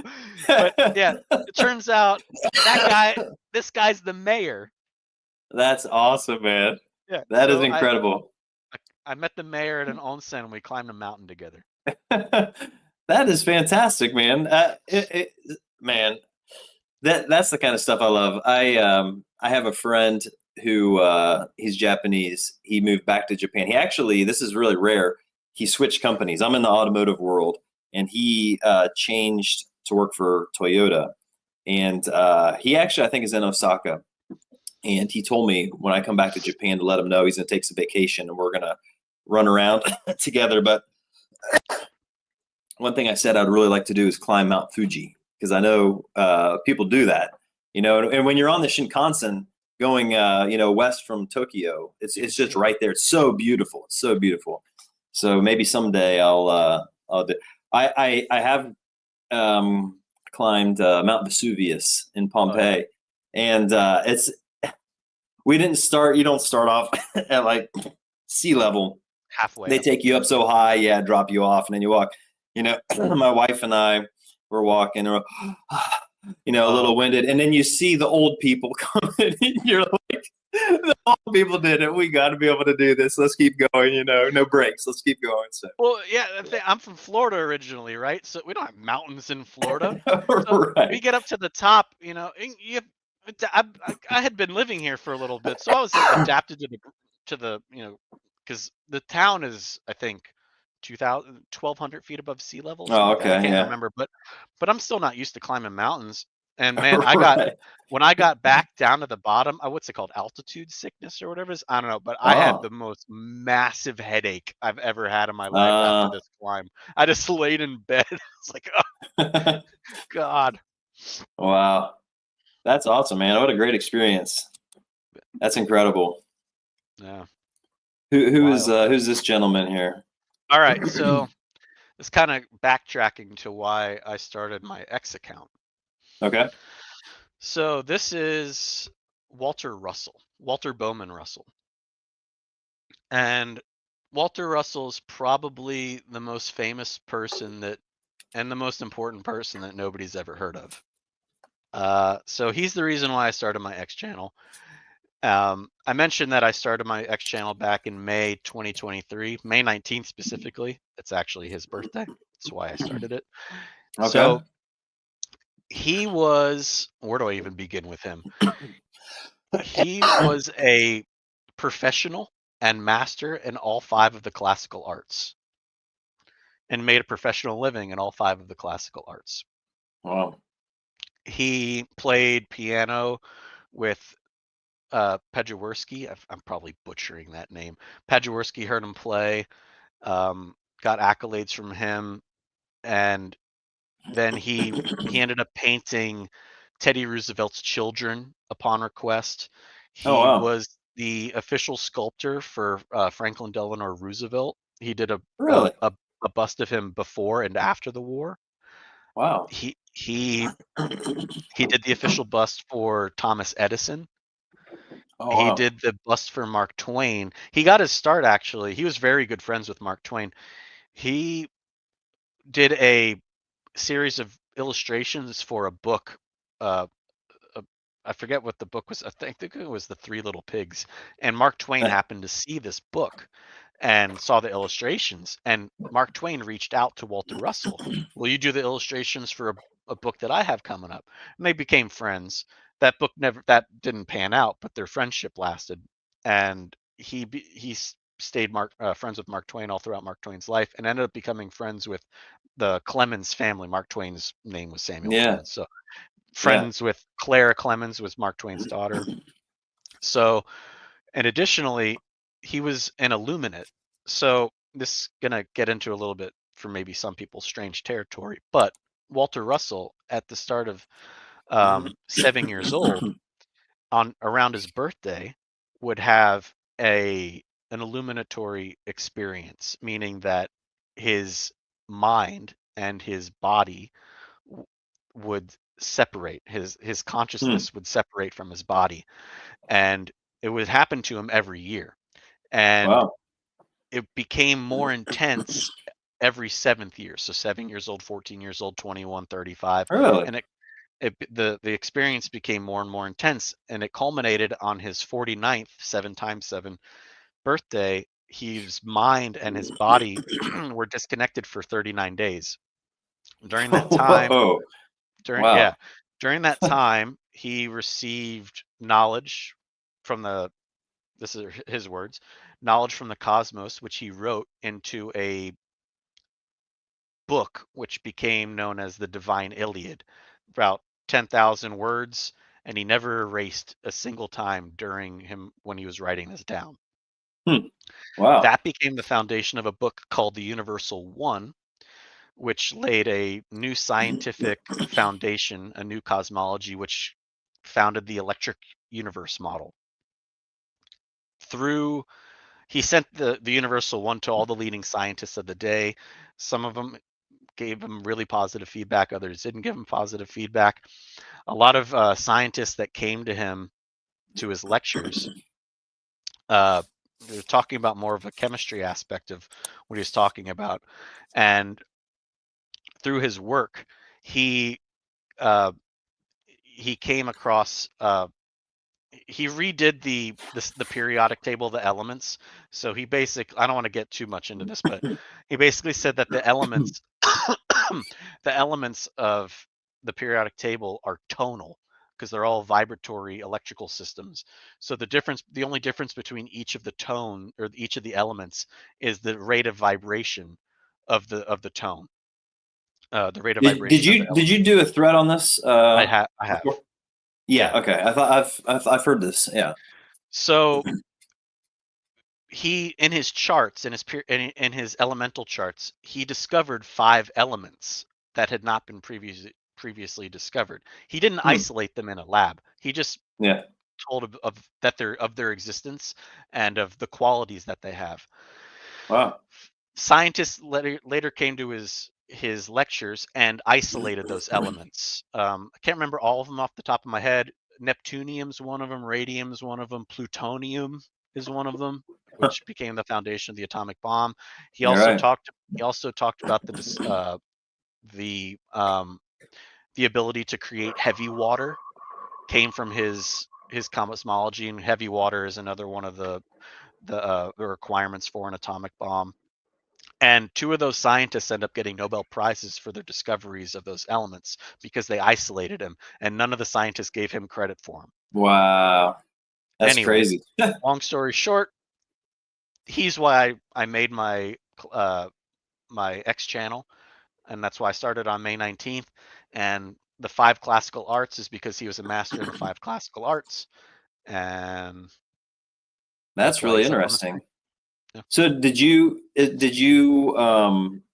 I mean, it sounds like some of his experiences are maybe closer aligned to like Eastern religions, or like, did you discover him in Japan, or were you aware of him before you went there? You know, how did you stumble onto him?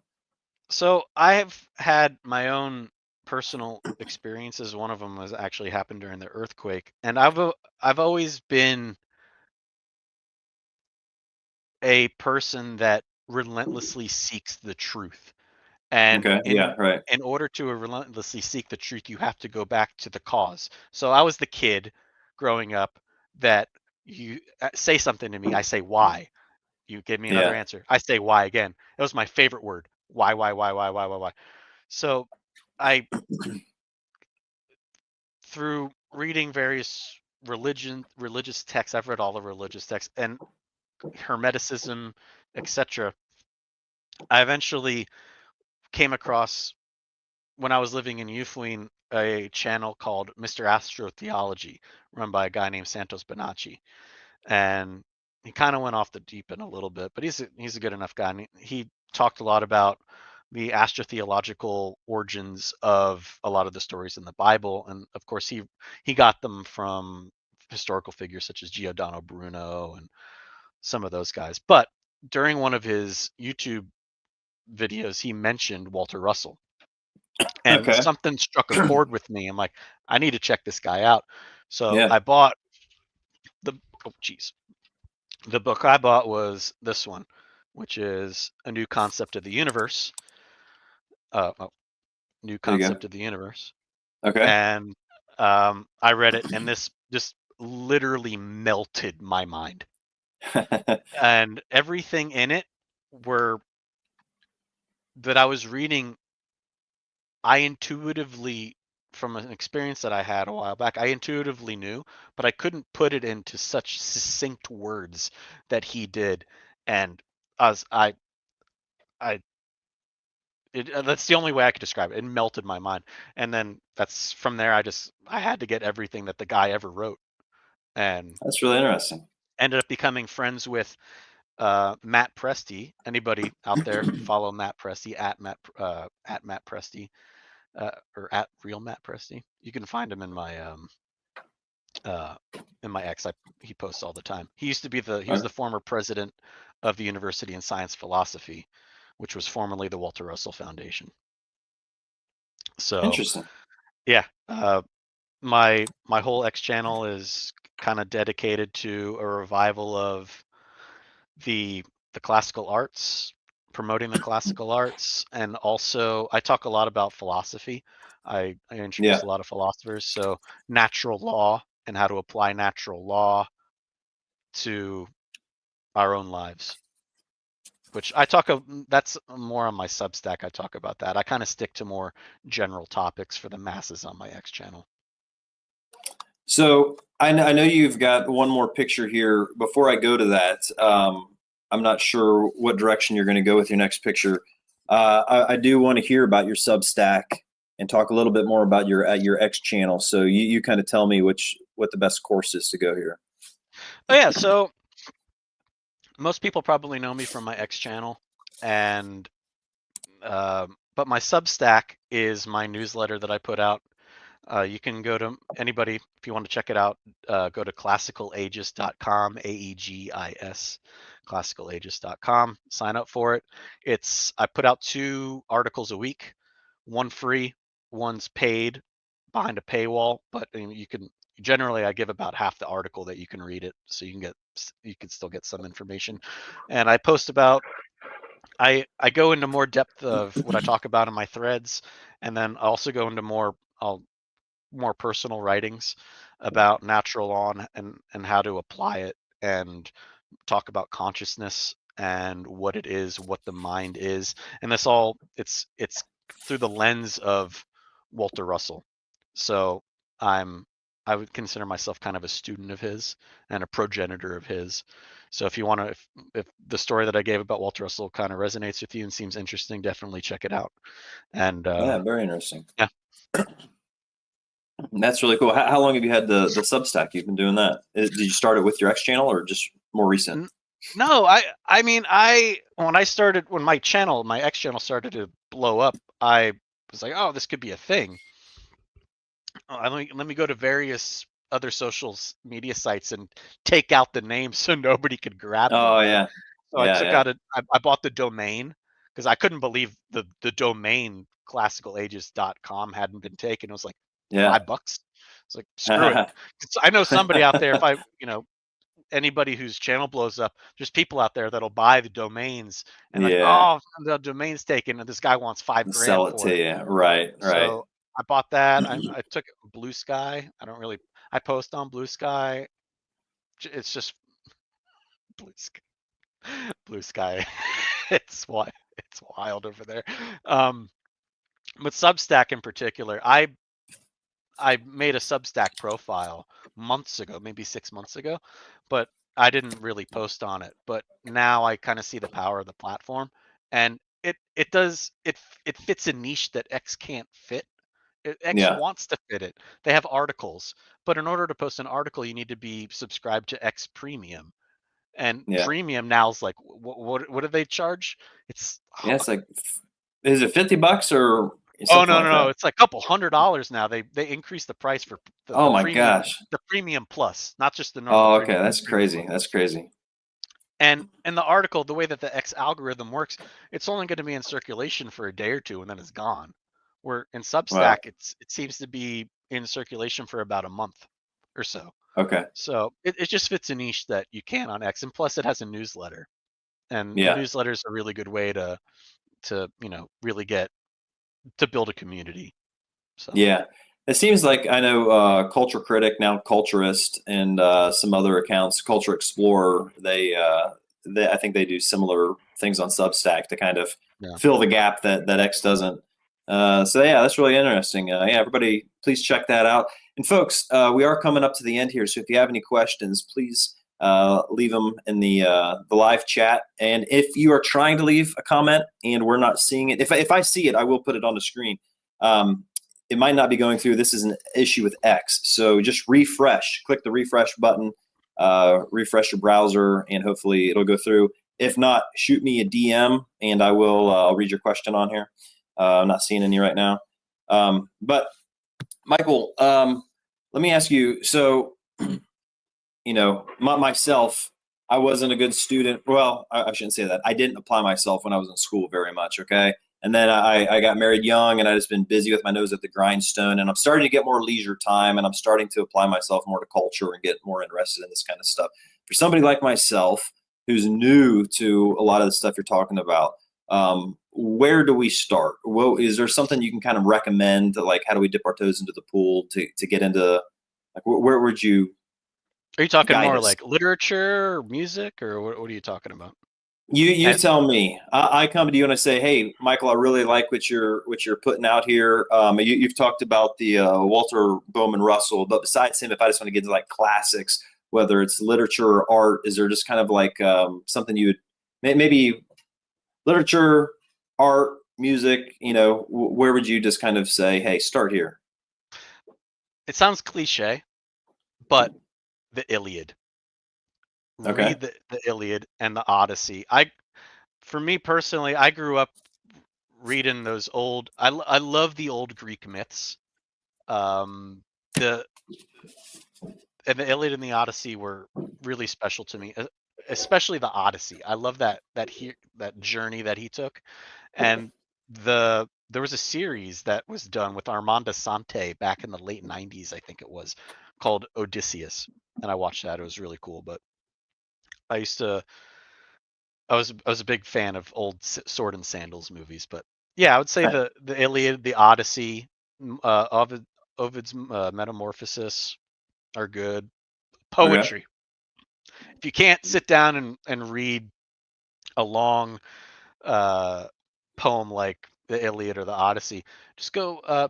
Leaves of Grass by Walt Whitman is awesome. Okay. That's about as Americana as you can come up with. I'm a huge fan of Leaves of Grass. Read read Mark Twain, Tom Sawyer, Huck Finn, and if you're going for more of the philosophy angle, Yeah. I'm a. It seems like everything kind of gets distilled down into two camps. Are you a Plato guy? Or are you an Aristotle guy? I'm a Plato guy. Okay. Uh, so I'm a huge fan of Timaeus. If you're into like the mystical type of stuff, Timaeus. Um, of course, the Republic is good if you're more politically minded. That'd be a good way to start that way. For art, Okay. for painting,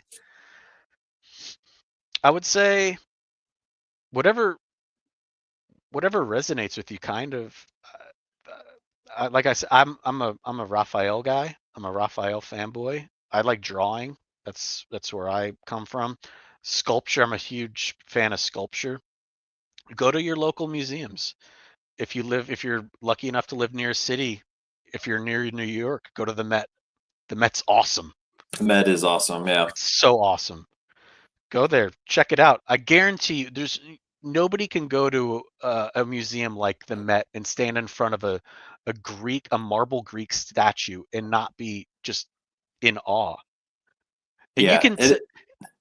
yeah, you could tell how much it affects you. There's a litmus test that you could do.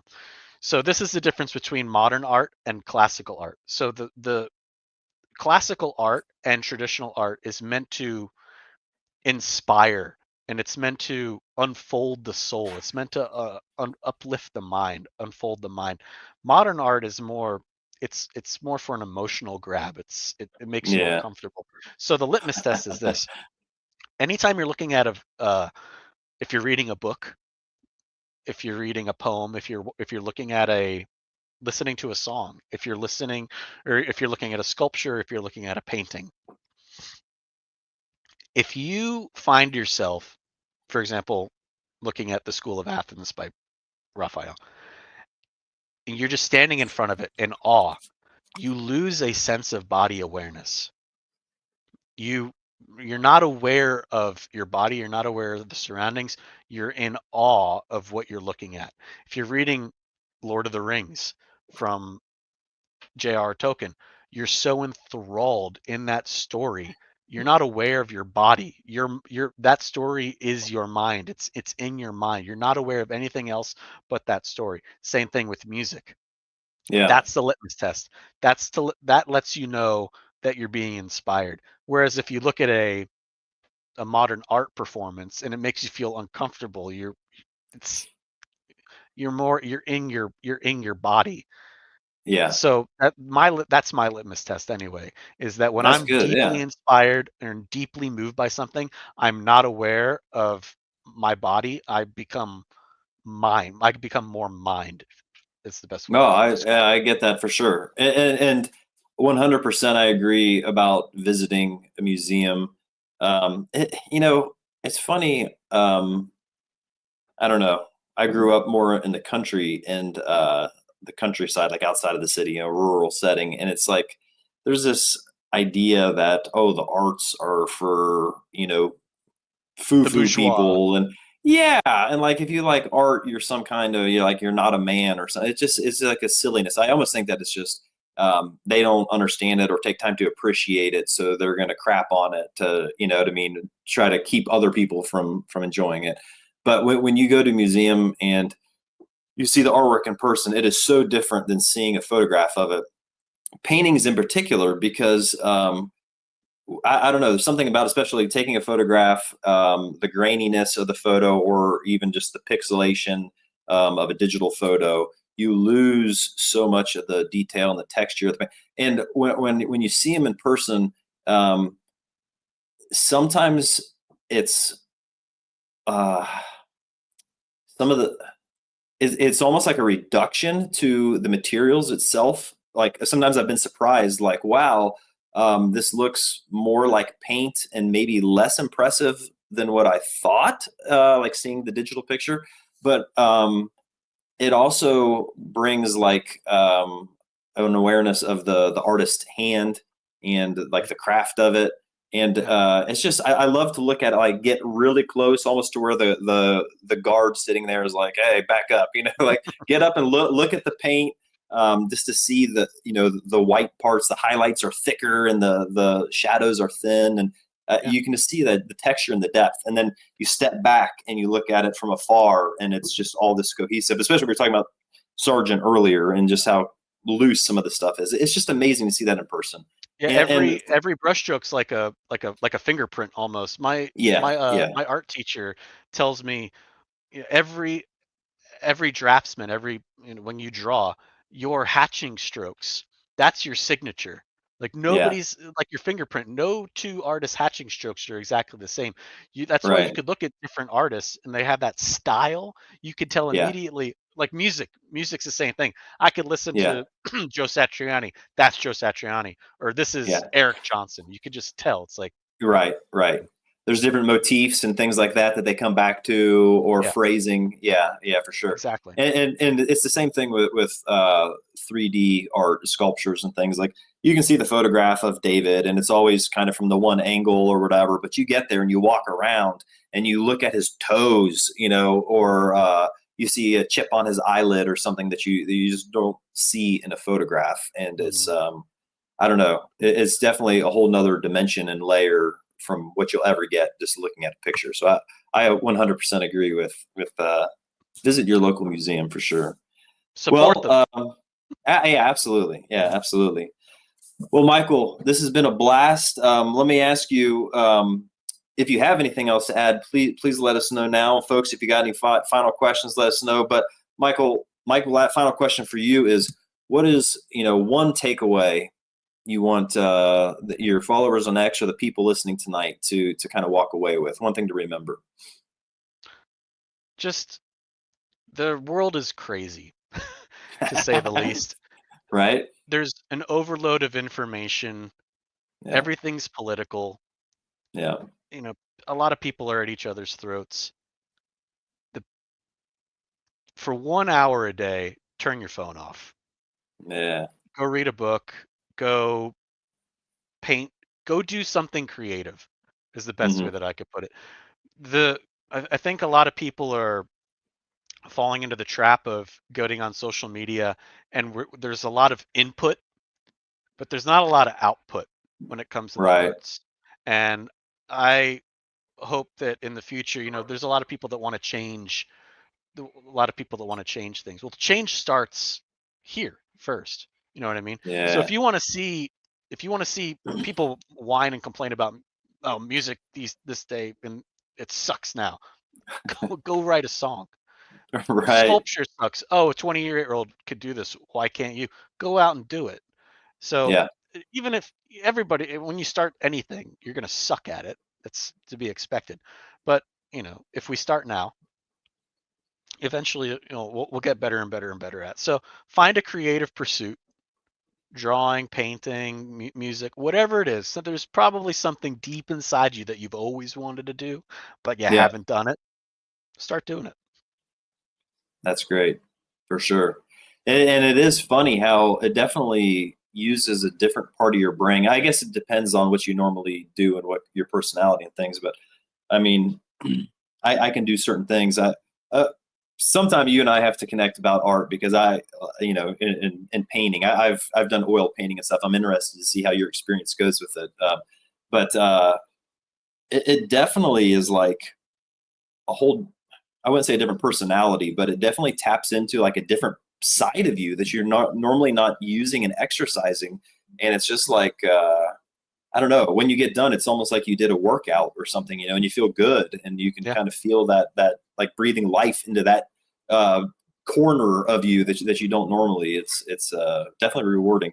And like you said, like not only just going to museums, but maybe you can't write a classical symphony, but you can go listen to a performance. And even if that's not your thing, like there's just amazing to sit and see, a group of 40 people, each with their instrument. Alone it would sound silly, but together they make this, like, it becomes this grand, amazing thing.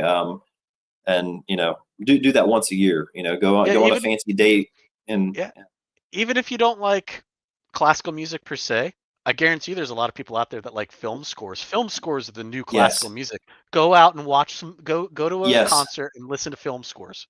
You can go listen to John Williams. They'll do Star Wars, Raiders of the Lost Ark, Superman, Harry Potter. Yeah. I mean, yeah, and that's another great gateway too. I said cartoons earlier, but it's the same thing. Film scores. You're like, man, I know this.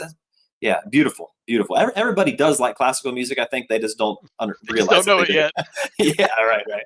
Yeah. Well, Michael, Classical Aegis, thank you so much, my friend. It has been great getting to know you better. Great having this conversation. Liberty Mom, she's got a final comment here. She says, great point. I really appreciate you, Liberty Mom, joining in and with your questions. Yeah, thanks, And Liberty Mom. You're the MVP. yeah, everybody that's tuned in tonight, thank you so much. Have a great weekend. Have a great night. And tune in next May 6th. We're going to have Western Exile joining us. We've got some interesting conversations to go to with him. So really looking forward to that. Let's see, I'm bungling my show here. So again, thanks a lot. We'll talk to you later. Bye-bye. Thanks for having me on. Absolutely. Bye-bye.